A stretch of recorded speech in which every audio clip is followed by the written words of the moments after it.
Hello friends, आज हम लोग समुच्चय पढ़ेंगे। तो सबसे पहले हम जान लेते हैं कि समुच्चय कहते किसे हैं।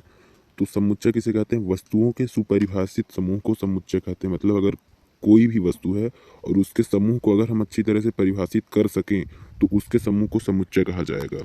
फिर जैसे हम कुछ उदाहरण दे रहे हैं, जैसे अंग्रेजी वर्णमाला के स्वरों का समुच्चय। तो अगर हम इसे ई से प्रदर्शित करें तो जैसे कौन कौन से स्वर हैं, ए ई आई ओ यू, तो इनको इस कोष्टक के अंदर लिखा जाएगा और इनके बीच में कॉमा लगा के लिखा जाएगा।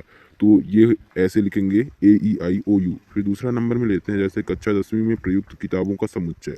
तो अगर हम इस समुच्चय को बी नाम दे दें और मान लीजिए कोई भी हमारे में सब्जेक्ट लगती है, हिंदी, इंग्लिश, मैथ, साइंस, कुछ भी, तो इसको हम इस तरह से कॉमा करके लिखेंगे और कोष्टक लगा देंगे।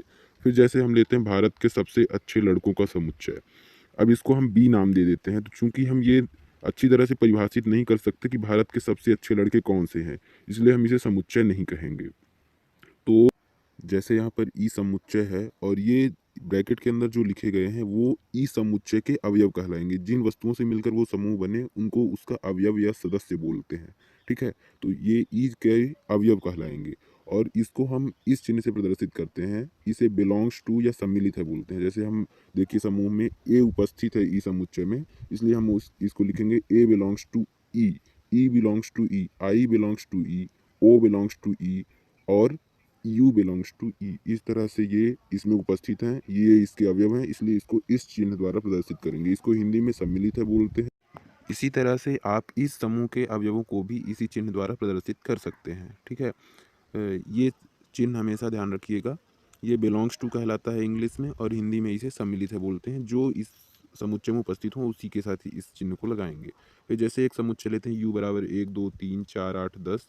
तो देखिए यहाँ पर दो जो है वो यू समुच्चय में उपस्थित है, यू समूह में उपस्थित है, इसलिए यहाँ पर इस बिलोंग्स टू का चिन्ह लगाएंगे।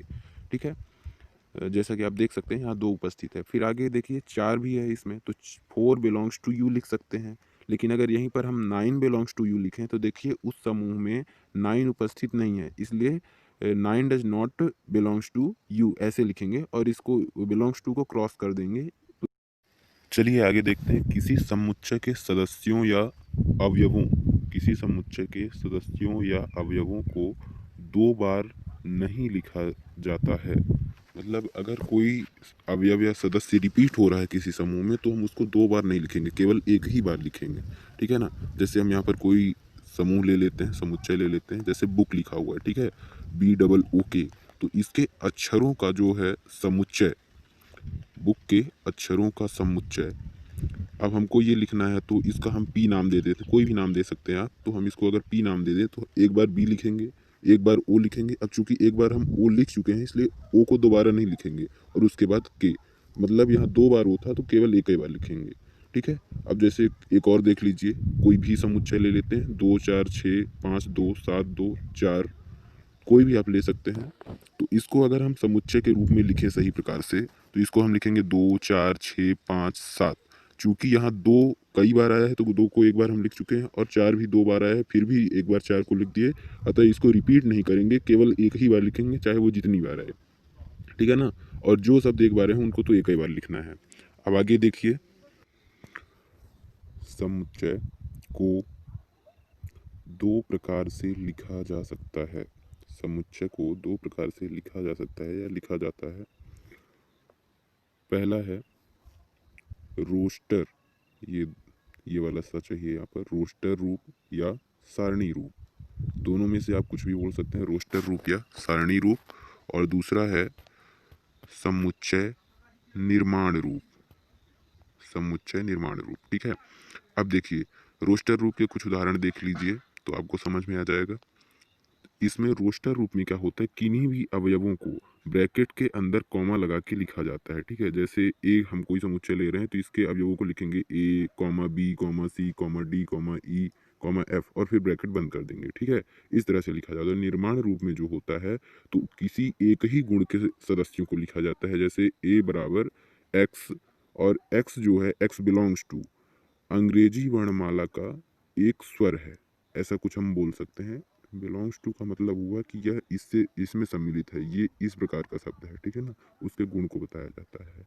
तो एक्स बिलोंग्स टू अंग्रेजी वर्णमाला का एक स्वर है, ठीक है। मतलब एक्स जो होगा वो एक अंग्रेजी वर्णमाला का स्वर होगा, ठीक है। अगर इसी को हम रोस्टर रूप में लिखें तो हम लिख सकते हैं ए बराबर AEIOU, इनमें कॉमा लगा देंगे और इधर उधर ब्रैकेट लगा देंगे, ठीक है।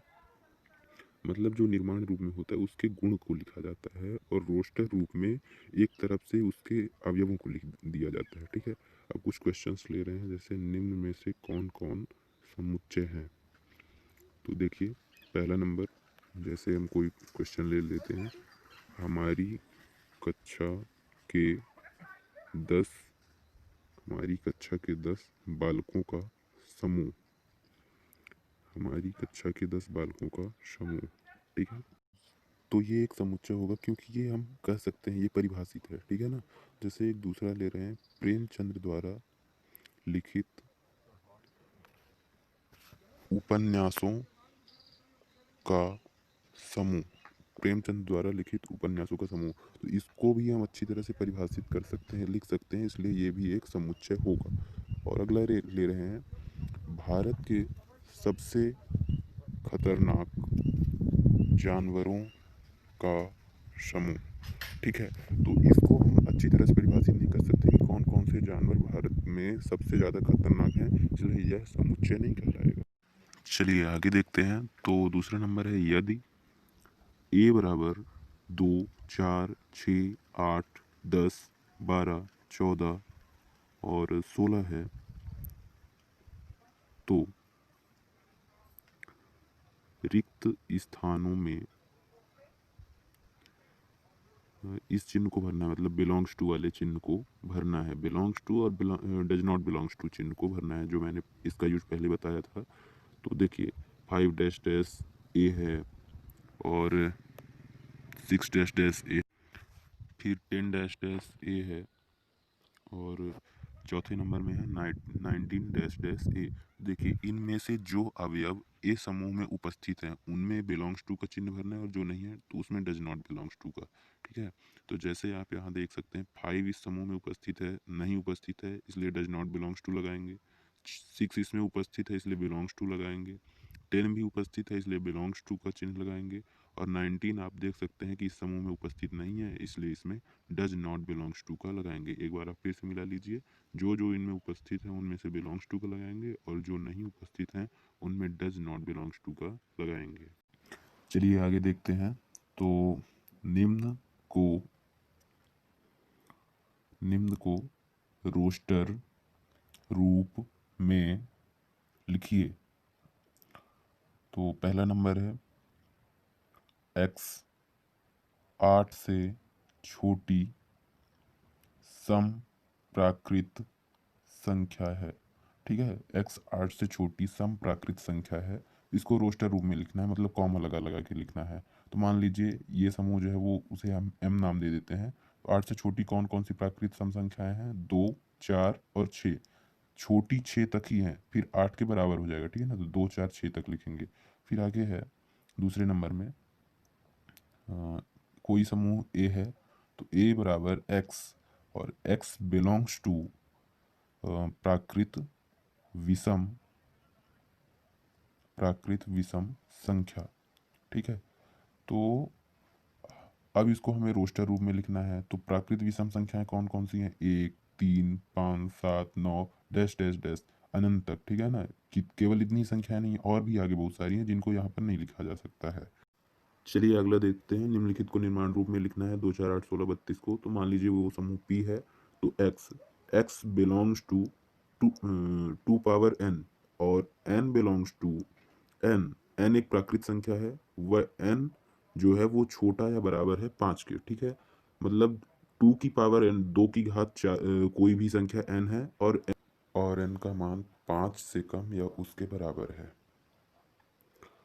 आशा करता हूँ आपको वीडियो पसंद आया होगा और आपको मैथ समझ में आई होगी। अगर आपको मैथ्स, इंग्लिश, जीके ट्रिक साथ पढ़ना है तो चैनल को भी सब्सक्राइब करें। और अगर आपको कहीं नहीं समझ में आया तो कमेंट में ज़रूर बताएं, मैं आगे उसको समझाने की कोशिश करूँगा। धन्यवाद।